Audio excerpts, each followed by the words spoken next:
Good morning. It is Monday, May 23rd, 2022. And I didn't like the way one of my videos came out before, so I'm going to do it again here. All right.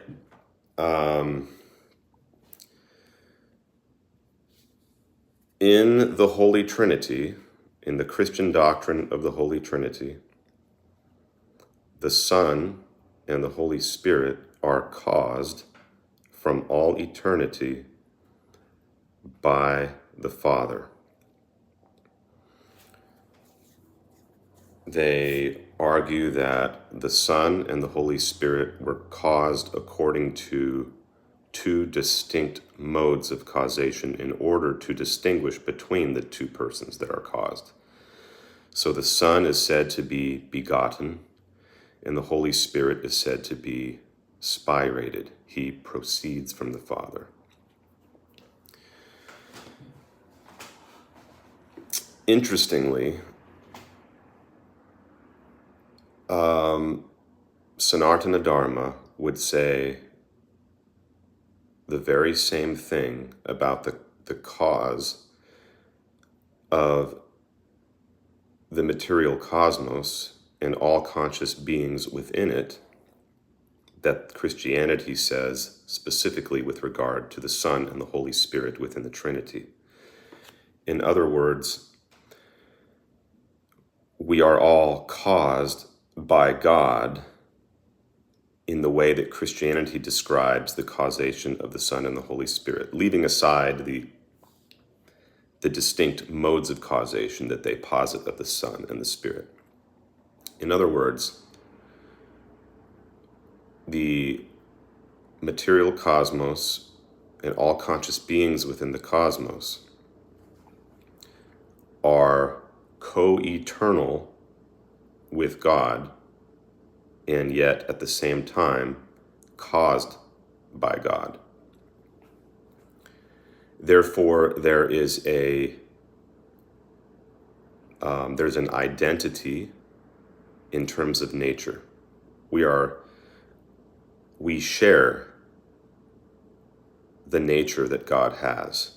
We have from the beginning that divine nature, which Orthodox Christianity would say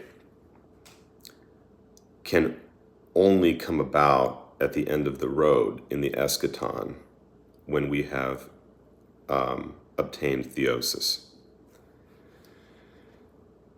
Nevertheless, we are not identical with our cause since we were caused, right? So we have to be subordinate to the person, to the one who caused us. So there is a sameness or an identity, and there is also a difference. So that is how Dharmists would explain the distinction between the creator and the creature. The God is our source, and we emanated from that source. That's the distinction. But we are the same in the sense that we are that divine nature that God is. The reason this is the case is because of what we explained in earlier videos about the inconsistency in Christianity of applying that principle only to the persons within the Trinity. They want to create a sharp distinction between the persons in the Trinity and human persons, or created, quote unquote, created ex nihilo beings. And so they must argue that the Spirit and the Son are not only co-eternal with the Father, but also co-equal with the Father, in spite of admitting that they are also caused by the Father, which is a direct contradiction, right?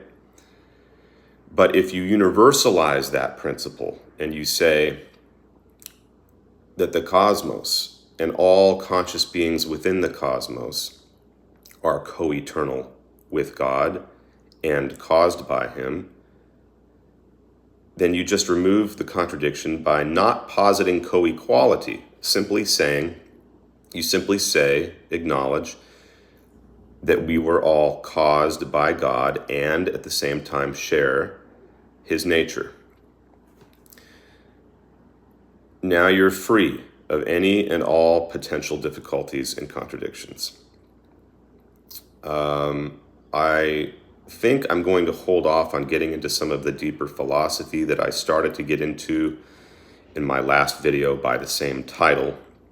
Keep this the way it is, and then move on in a future one to discuss some of the different schools within Sanatana Dharma, the philosophical schools. Thanks.